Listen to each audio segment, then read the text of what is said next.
team. And really, you can take one school in a rural area in a developing country, and they're almost interchangeable. I don't want to say that the context or the culture is interchangeable, but you're going to run into the same issues. That's going to be a lack of access for kids financially. You don't have money for school fees. You don't have money for shoes. You don't have money for a uniform. Teachers are underpaid. Maybe the government hasn't even paid them, and so there's no impetus for them to keep showing up. There's going to be a lack of resources, lack of classrooms. Just fill in the blank. So as I was going to the schools, school after school after school, I'm getting this. Finally, I got to a school, and there was a woman. She was 5 feet tall, if anything, stood up. And she identified herself as the English and Hindi teacher, and she said, I want to talk about something that no one else is talking about. And that is that our girls are missing school every month when they have their menstruation. And I said, what? And she said, period. You know. She thought it was a lost in translation moment. And I said, no, I got that part, but what are you talking about? Is it a lack of access to products? Is it lack of financial resources? What is the issue here? And she said, no, it's very cost prohibitive. The families cannot afford it. The families cannot afford it. The girls aren't coming to school.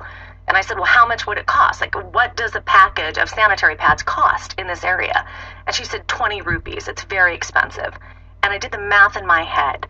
And at the time, the going exchange rate, 20 rupees equaled 50 cents. So it was a record scratch moment for me in my career where, as a woman, as a reproductive health professional, I had never thought about this before. Had this problem of lack of access to sanitary products for young women not been dealt with by either local health organizations or international health organizations before?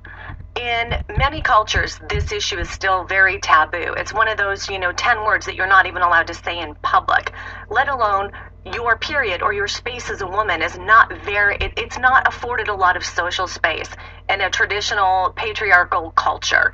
And so especially when you layer that with issues of culture, with issues of religion, it becomes more pushed to the back. It's never something that's right at the front.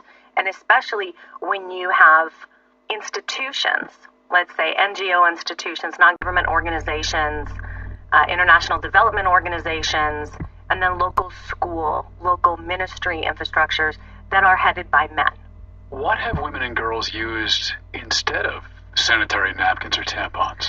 Well, that's a great question. For thousands of years, this is something, since the beginning of time actually, women, regardless of our location geographically, we share this issue, right? And so it's been managed for millennia. Women will use whatever they have to.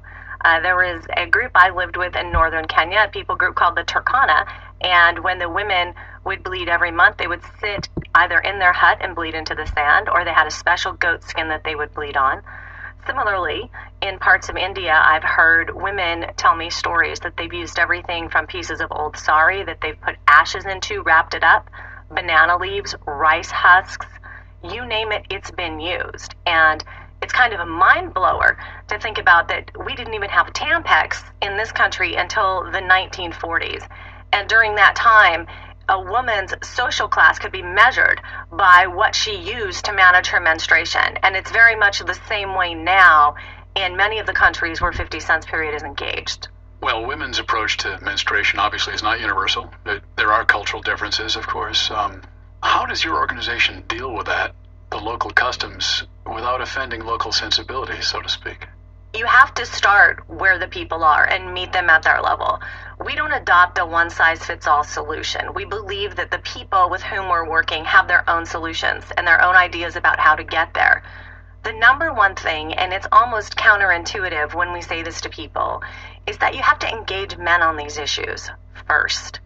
How do you get to men almost universally? It is by addressing the issue of economics, family stability, cultural stability, community stability.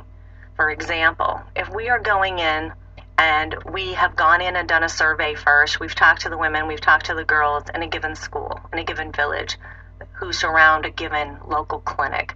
We then go in armed with the information that we have, and we go and engage the male leaders, the male elders, and we talk about this issue, and we say, we know we've learned from your women, we've learned from the girls that this is an issue that they're having. Do you agree that this is an issue?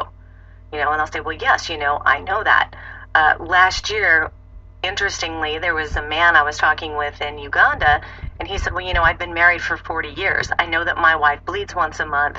We have 4 children. I've just never seen it. So it can be kind of a mind-blowing record scratch moment for them as well, but approaching it from the angle that your girls can't go to school. This is going to impact your family. And regardless of whether or not it's going to be a situation where a girl is going to enter into a traditional marriage or an arranged marriage, the higher she's educated, the better, both for her and the family. Or if the family is very progressive, they're looking at her future. Yes, why would we want her to miss school?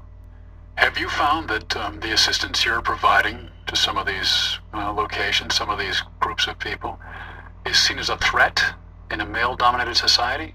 What's very ironic about that question is, in the countries where we are involved outside of the United States, which currently are Nepal and Nicaragua and Uganda, is that the leaders of our grassroots partner organizations there are all male. They know this is an issue. They want to move forward, and that's been absolutely mind-blowing. Where culture has kind of gotten in the way at times, and again, this is something that will seem counterintuitive dealing with this issue, is right here in our domestic programs in Metro Atlanta, working with newly arrived refugee women and girls. That's where we come up against a rub. The Bible itself, I think the book of Leviticus in particular, goes into some detail about women and menstruation and how, if I can phrase it this way, how women should be dealt with when they're menstruating. Yes, cast outside of the camp for 7 days, I believe is what the book of Leviticus says. And also in Judaism, there are similar beliefs. Orthodox women are required to bathe in a mikvah, which is a special bath, after menstruation to cleanse herself. If you are a practicing Hindu, you are not allowed to go to temple. You are not allowed to eat with the family. You are cloistered in your room or away. Coming from Nepal or Bhutan, we have a lot of refugees coming in right now. There is a practice culturally in that region of Southeast Asia called chowpatty, and that is ritualized exclusion menstruation, where you're not even allowed in the house. Also, Islam has prohibitions on menstruation. You're not allowed in the mosque to pray with everyone else while you're menstruating. Atlanta increasingly has become a home, a new home or a destination for refugees from around the world, Africa, Asia, Latin America. What, if any, efforts are you making to reach out to refugee groups in the U.S. to help them adapt to what our customs are? That's a great question. We have 2 specific programs. One is called Women's Circle, serving newly arrived refugee women, and one is called Girl Power, serving refugee girls. Some newly arrived, some have been here a bit longer. Our domestic programs, ironically, were an afterthought when we started 50 Cents Period. A group of friends and I sitting together, putting together what would become known as 50 Cents Period, thought, oh my gosh, we are crazy. We're trying to start this organization in the middle of a recession. Remember, it was the early 2011. And we thought the first question people are going to ask is, why aren't you doing something here at home? And I live in Clarkston. I moved to Clarkston because of working with female refugees who were survivor of rape, warfare, and genocide. I had a niche program that I worked closely with DeKalb Board of Health with some years ago. And again, like all great things, sometimes the funding is there 1 minute and then it's gone. And so remaining in Clarkston, light bulb moment, I knew we had the world right here at our door. Over the past 30 years, over 70,000 refugees have been resettled in Metro Atlanta, primarily DeKalb County, centered out there, Clarkston, Stone Mountain area, and they continue to come every year. And one of the things I knew is that their refugee cash assistance benefits are limited. Also, they get provisionary food stamps and Medicaid. That's for 8 months, and then it becomes income dependent as well. And one of the things that doesn't cover is sanitary products, personal hygiene items. So if those aren't stocked in your apartment when you get here, you're kind of out of luck, because sometimes there's an inverse number of male caseworkers. Again, like you can take someone out of their country, but you can't take the culture away. And so guess what you're not asking for? Guess what you're not getting? And so knowing that, we started a program where we supplied newly arrived refugee women who were coming in through World Relief Atlanta with a 6-month supply of sanitary products. And it grew from there as I connected with who has become my partner in crime now, Christina Otis, who is the former refugee medical case manager at World Relief. as we sat down one day sharing what we came to call our war stories. And that was our worst case stories of refugee women coming in and the discrepancies and the disparities that they were facing. What are the things that they were going to need to know when they got here? If you can imagine coming in as a woman, having survived war, by the virtue of the fact you're a refugee, you have survived some kind of trauma. You are fleeing some kind of persecution. Imagine having a fixed amount of time to come here after that and start your life over, not even speaking the language. Imagine your frustration when you open up your wallet and you try to call your insurance company and deal with them.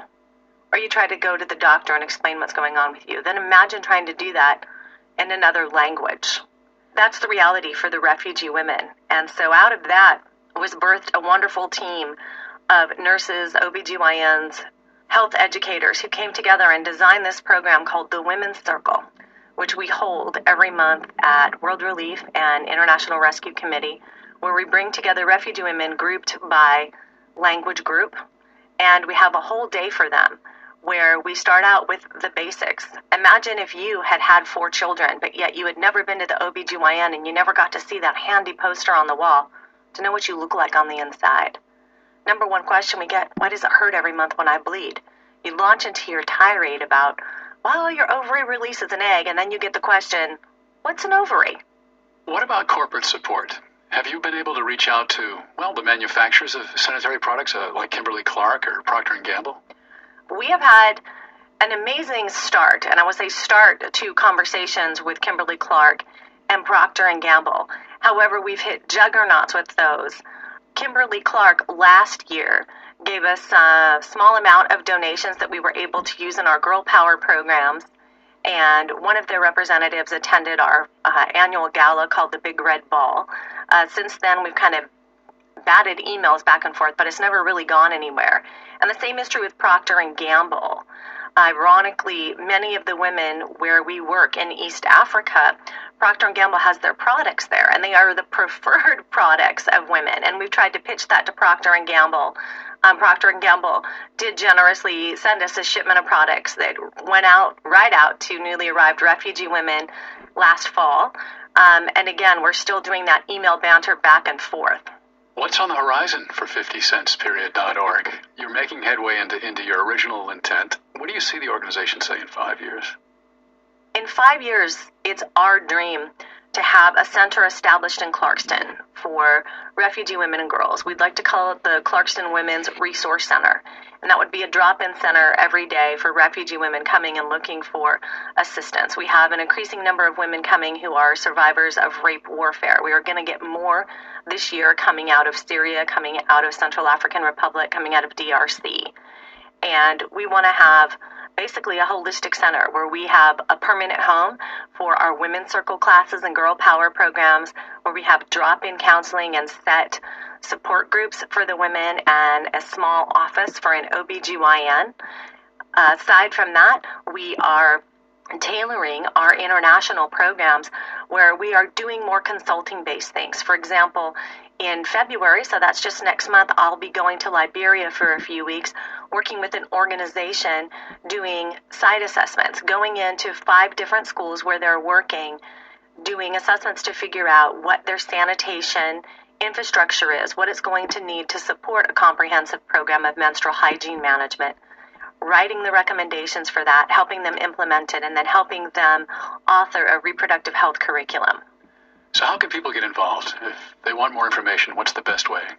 If you want more information, the surefire way is to go to our website, which is 50centsperiod.org spelled out. So that's 50centsperiod.org. Lorrie Lynn King is the international founder and executive director of 50centsperiod.org. Ms. King, it's been a pleasure. Thank you. Thanks for having me, Steve.